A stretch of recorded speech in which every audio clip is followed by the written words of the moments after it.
up next on this edition of In the City. Work on Veterans Park continues as the park continues to take shape. Also, dance troupes from 3 different countries visit Murfreesboro for an annual festival. Plus, the second stop in the series Station to Station is Station 2 on South Church Street. And Murfreesboro Airport is getting a new air traffic control tower with help from the federal government.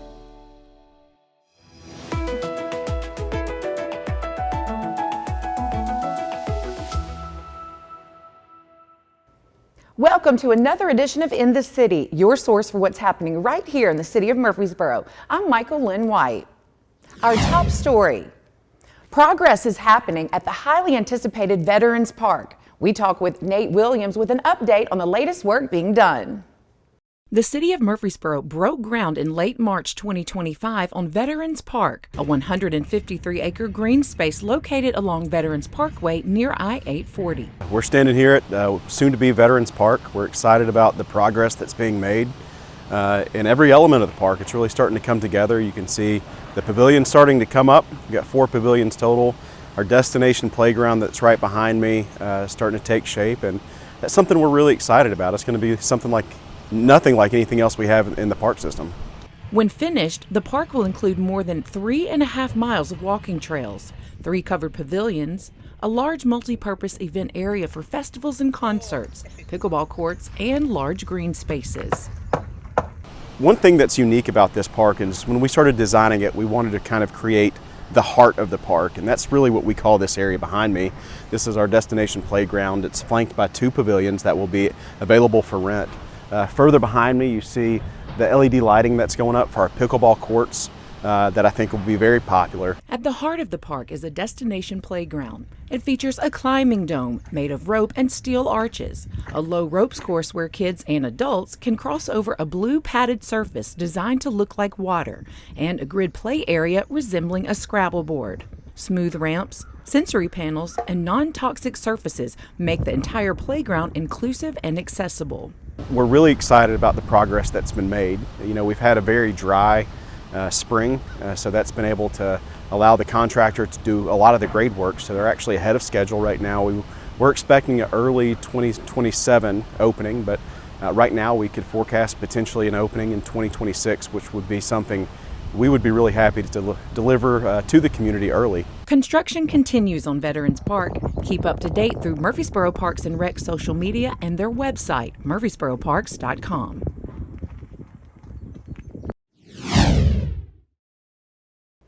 For over 40 years, the International Folkfest brings groups from all over the world to share their culture with the community. A global celebration of music and dance takes over Rutherford County. The International Folkfest is back in Murfreesboro. Since the event started in 1982, the festival has welcomed more than 6,000 dancers and musicians from over 50 countries. This year, troops from France, Germany, and Croatia are sharing their heritage all across the community. Well, for most of our students coming to the US, first of all, this is the first time for them, so it's not a challenge, but it's very exciting for them because they are living what they see on television. So they were very curious of seeing the big cars, the big spaces, every single detail is something unusual for us. The group spent the week performing at local places including Linebaugh Library and the Technology Engagement Center. Among the highlights, a French group from the Landy region dancing on tall stilts and performers wearing handmade traditional clothing. The folk dances of the region have a specialty. We are jumping on stilts because, in the history, in the 19th century, the floor was really wet in our region, so there was no industrial activity. The only activity was the sheep breeding in the area.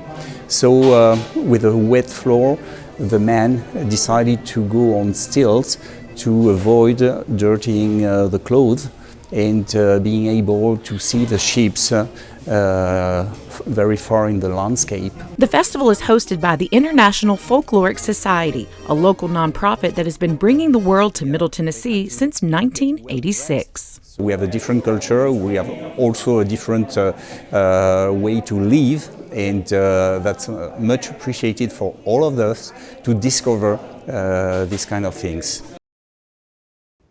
A new series from the Murfreesboro Fire Rescue Department visits all fire stations in Murfreesboro. The second stop in the series, Station 2 off of South Church Street. I'm Dana J. Smith, and this is Station to Station. And today, we are visiting station number 2 on the busy South Church Street. Come on in and check it out.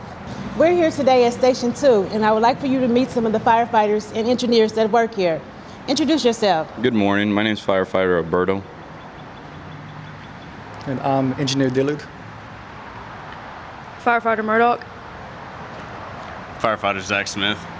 All right, we're just going to ask you a few questions about what makes Station 2 unique and a little bit about Station 2 and your call volume. Yeah, so we actually cover a little bit of everything. So we got a good amount of warehouses that we cover here. We have Barfield Park as well. And since this kind of takes you 231, it takes you towards Shelbyville or towards like the square, it's very congested. It's a very busy street. So we got anything from car crashes to we cover the freeway as well. A lot of medical calls and some fires as well. So can you tell me a little bit about your calls for service that you all have at Station 2? Yes, last year we ran approximately 2,200 calls. This year we've ran over 700 already since January. Most of those calls would be medicals, close to 80%, and those are good. We also have motor vehicle accidents and fire alarms and service calls for rescuing animals. You mentioned rescuing animals. What does that look like? Most time for us it's actually like cats stuck in storm drains or ducks stuck in storm drains, or usually just animals stuck somewhere or locked in cars maybe. Mm-hmm. Now, can you tell me anything unique about Station 2? Yeah, so a couple things that are unique. Like I said, we have Barfield Park. A lot of people don't cover that side of the park. A lot of times people will get lost. They'll go kind of wandering in the middle of the night, and we have to, jump on our side by side and, kind of go look for them. We use like an app called What 3 Words, and it kind of gives us the coordinates through dispatch of where that patient could possibly be. One of the unique things about here is a commercial area that's got a lot of opportunity for hazmat instances. Some of these factories have different chemicals that most other territories probably wouldn't have in their first-hand territories. Can you all share, we see all these shows on television about the firefighters and things like that. I know it may not be exactly like that around here, but can you all share something that most people may not know about firefighters and things?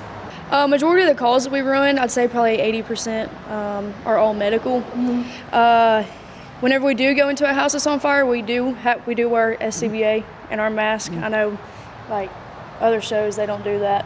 Now, can you tell us a little bit about what's a typical shift like here, a typical day? So, we work on 24-hour shifts. So a typical day would be, for myself, speaking like for today, I'm actually relief driving, so I'm actually bumping up and driving today. I'm normally a firefighter, and my job consists of checking the vehicle, making sure that all the saws are working, make sure there's water inside obviously the rig and the ladder's working properly. After I've checked up the vehicle, I got to double check and make sure in the system that everything's accounted for. If anything's missing, then go ahead and send it up to higher. Once we've done that, we'll probably start breaking for breakfast. We'll either bring our own, but if it's our natural, our regular crew, we'll probably cook breakfast and stuff like that. By then, we're probably doing some kind of training after breakfast. That could consist anywhere from target solutions, doing some pump calculations, or finding other ways of how to stay relevant, because this job is, everything we do is very perishable. So we have to constantly be on our toes and be kind of high speed in that sense. Once we've done that, by then hopefully it's probably lunchtime. We'll probably grab a bite. We do have a couple restaurants close by, so it's always convenient, especially since we're running a lot throughout the day and stuff like that. We might not have time to cook something, so we'll just kind of swing by and grab a bite. By then, it's kind of down. It's time to kind of cool down a little bit since we've kind of been a little bit busy. We'll probably get some calls by then. Hopefully, we've gotten some calls by then. If not, probably time to wind down a little bit and get kind of ready for peak hour. Peak hour is kind of anywhere from 3 to 5, 3 to 6. It's where your traffic starts going here in Church Street. Everybody's going home, coming back from work, so we'll get a little bit more crashes, a lot more calls around that time. And by that time, hopefully, we've already discussed dinner. We'll all cook as a family. We try to, talk about stuff that we had this past couple days off, or if somebody was on vacation, kind of stuff that we did. And we try to, we all treat each other here like family. We all try to, ask about our loved ones and stuff like how are they doing. And by then, it's probably time to set up a rack, try to catch some Z's, or at least try to start getting ready, because we don't know what the night, is going to be. We could be busy all night. We could be a little bit slow. It could be either one. We just got to be ready at all times. So in between calls, tell me a little bit about what you all like to do as a family and as a group just to hang out here at the station. We're a pretty competitive bunch, so we like to keep it simple and either play some cards or marbles. It normally starts out pretty innocent and someone ends up getting mad pretty quick, but we normally like to play our games or we'll all start a show or something like that, so we keep it pretty simple. Now, do you all have a favorite show that you like to watch together or a movie? It's kind of just day dependent. Last shift when I was working, it was Memorial Day, so we watched Band of Brothers all shift, so it kind of just goes by the day, really. Can you tell me about this piece of equipment? So this is our side-by-side that we can use specifically for Barfield here at Station 2, but at Barfield it has all of our trails and stuff we can't get our big fire apparatus to, or even an ambulance. So we keep this here in case someone's lost or broke a leg on a trail. We can drive this to them and we're able to move them somewhere where we can treat them in a better place. Now, how often is this piece of equipment used? It's not used all that often, realistically, but when it's needed, it definitely works wonders. I'd say this is something Station 2 really cannot live without. Thank you all so much for letting me stop by today and visit Station 2. I appreciate you all for sharing a little bit about Station 2 and your call volumes and what you all do out here. You are definitely appreciated, and we appreciate Station 2. We thank you very much. Thank you very much. Station 2 has been serving the south side of Murfreesboro since 2001. Between the busy roadways up and down South Church Street, the increase in retail and industrial in the area, and more residents being added, Station 2 continues to be an important part of this growing section of Murfreesboro. For more information about your local fire stations, visit www.murfreesborotn.gov/MFRD and click on the fire stations icon. Thanks for watching Station to Station. We'll see you at the next station. Check out The Insider, the city's official podcast for the latest news of what's happening in Murfreesboro and in our community. Watch The Insider on CityTV, Facebook, and YouTube, and download it wherever you listen to your favorite podcasts. The city is moving forward with plans for its first ever air traffic control tower, a major step towards enhancing safety, efficiency, and future growth at our airport. The Murfreesboro Municipal Airport has been accepted into the Federal Aviation Administration's Federal Contract Tower Program.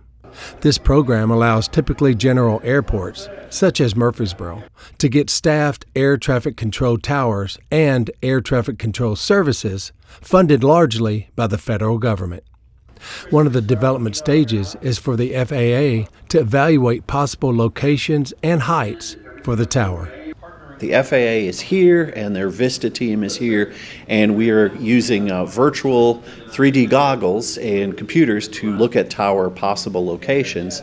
We're going to be looking at each of those sites, looking at the height, location, how the building is oriented, and making a decision as to what would be the best location for the air traffic control tower at the Murfreesboro Airport. We're working with these folks, and they're the experts really on air traffic control, what the tower should be and look like. We'll have some control of design of what it looks like. That's the next step to come, is some environmental and design that will lead to construction. And so that timeline could be somewhere around 2028 that this tower could be constructed. The Murfreesboro Municipal Airport handles 90,000 plus aircraft operations annually. This tower would help improve the flight traffic in a busy airspace. If anybody's gone through the Nashville airport, they can see the tremendous growth there. Smaller aircraft, the business aircraft, are having to go a little bit further out. So they're coming to Murfreesboro, they're coming to Smyrna, Lebanon, and it's really a benefit cost analysis. That's a federal standard that they use to justify a tower at an airport. And we qualified really quickly. Within a month, we got the response back from the FAA, which is really rare to get any response that quickly. So we're in the program, and so now we have to go through these steps. After the tower siting, environmental study, and initial design, the airport will apply for federal funding, 90 to 100% for the construction of the tower. In this contract tower program, the feds will fund the contracted air traffic controllers that will be working in the Murfreesboro Tower. The city will be responsible for the building and maintenance of the building and its facilities. So it's a really great deal. It's a great privilege to be a part of that. It's a huge economic booster for our airport and our community to bring in 5 or 6 controllers, high-paid, federally funded, into our community. It's a great deal. And by us providing that tower, we're taking some of that stress off the pilots that they were feeling coming into here. So by doing that, it's an economic benefit to our community to provide this type of service. Check out the edition of Everything Traffic, where Mayor McFarland talks with Chris Griffith, Executive Director of Public Infrastructure, about road projects throughout the city. You can find Everything Traffic on CityTV and the city's Facebook and YouTube pages. The Murfreesboro Fire Rescue Department helps promote their profession to teenagers at their annual summer camp. The Murfreesboro Fire Rescue Teen Fire Academy, an engaging, hands-on program designed for teens ages 13 through 17. In June, the 4-day academy offered participants a unique opportunity to train alongside MFRD firefighters while gaining valuable insight into emergency response operations and life safety skills. The students participate in a variety of hands-on activities, including fire extinguisher training with live fires, hose streaming, search and rescue demonstrations, vehicle extrication, and more.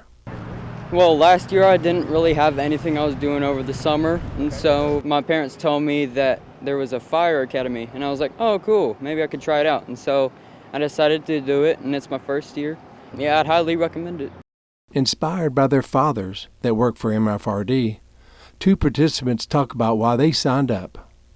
Well, he's pretty great. He's kind of been my inspiration to start getting into it. I've always gone up there to his station, seen all his crew, and I've enjoyed being around them.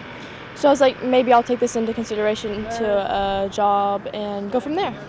So my dad does safety. He's safety officer 1 for Station 1. He's been working here for about 20 years. He's been doing a lot. He's now a paramedic after graduating from Otlo, and he's done a lot for the city.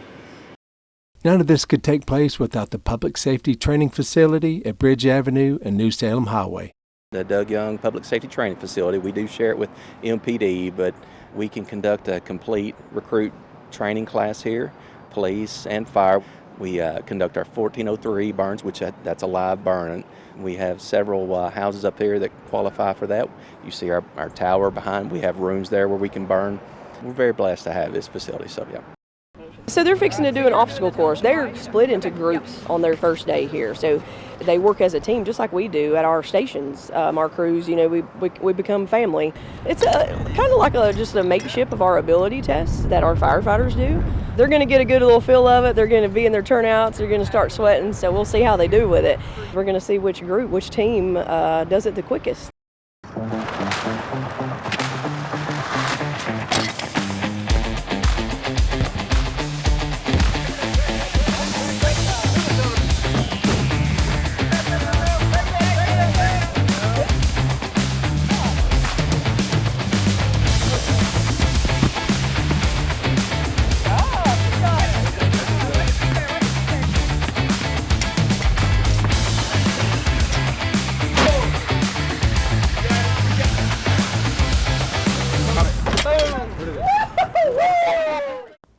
A new proposed east-west connection called Stonebattle Parkway will try and help manage growth in Murfreesboro.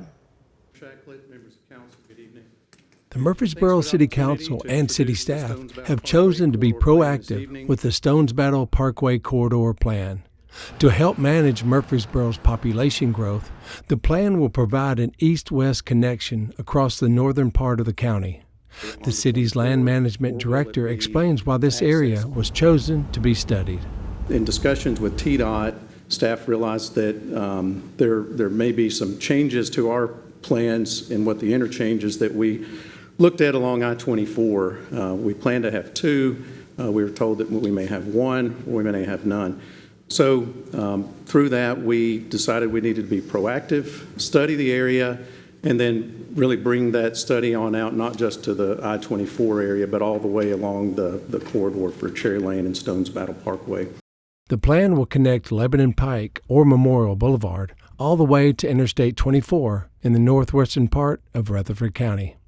From Lebanon Pike on the eastern side of Interstate 840 will be called Cherry Lane. On the western side of 840 will be called Stonebattle Parkway, where it continues to Northwest Broad Street, to Florence Road, and ultimately connects to Interstate 24. One of the city's consultants explained some key points of this plan.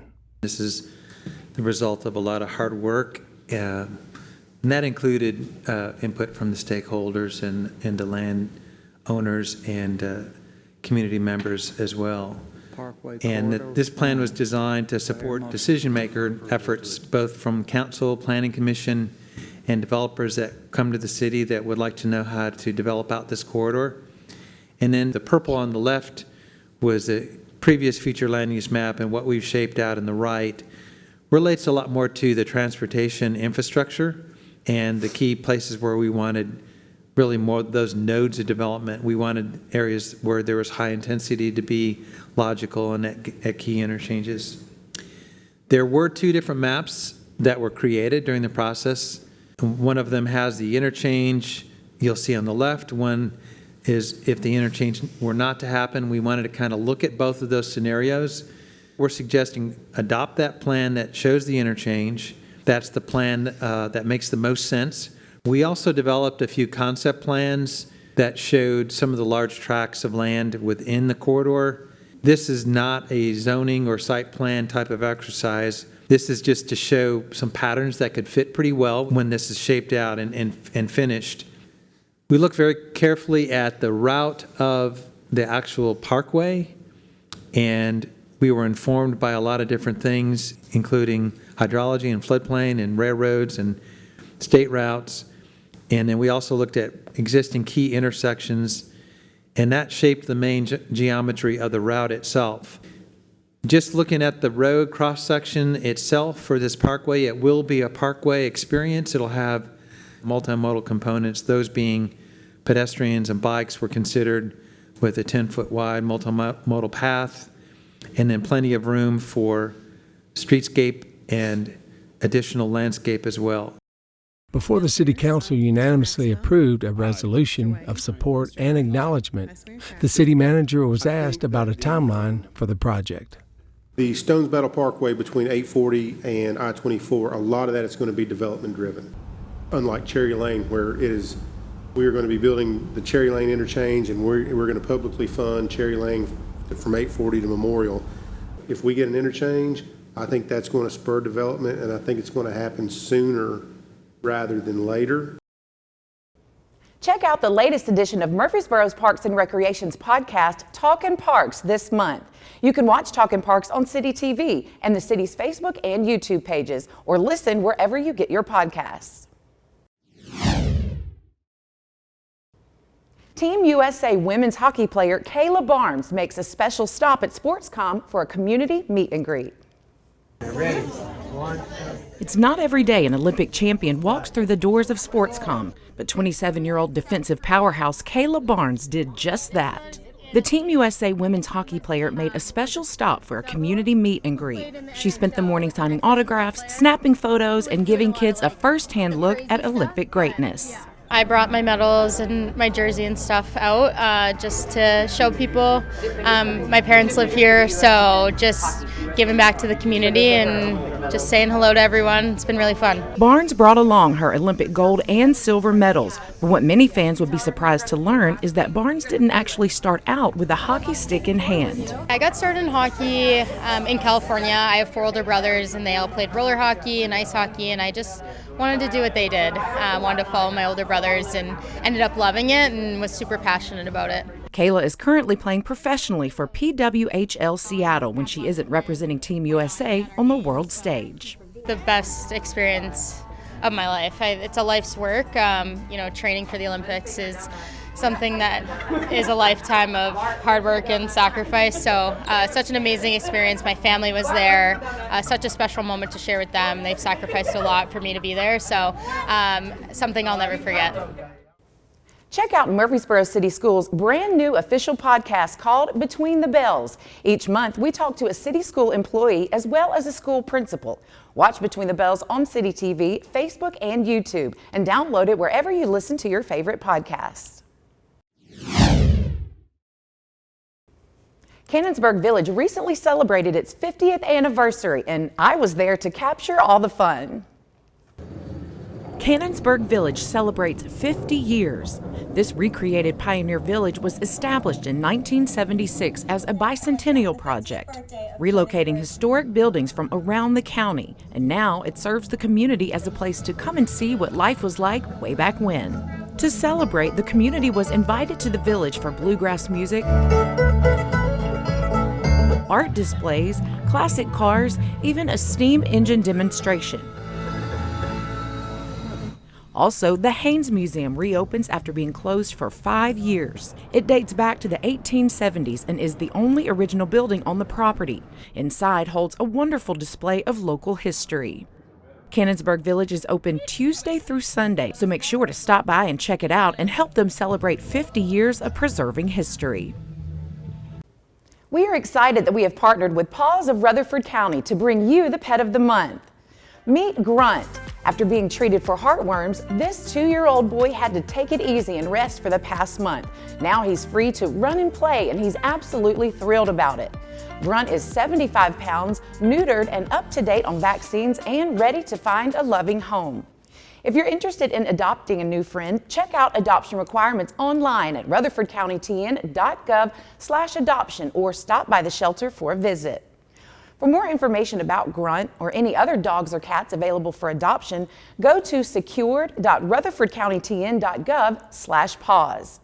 You can contact PAWS at 615-898-7740 or email them at paws@rutherfordcountytn.gov. Well, that's it for this edition of In the City. As always, for more information about the city of Murfreesboro or any of the stories you've seen here, you can always visit our website at www.murfreesborotn.gov. And if you want to see any of the stories that you've seen today or catch up on some of the latest city news, you can always visit the City of Murfreesboro's YouTube channel. I'm Michael Linn White, and until next time, we look forward to seeing you in the city.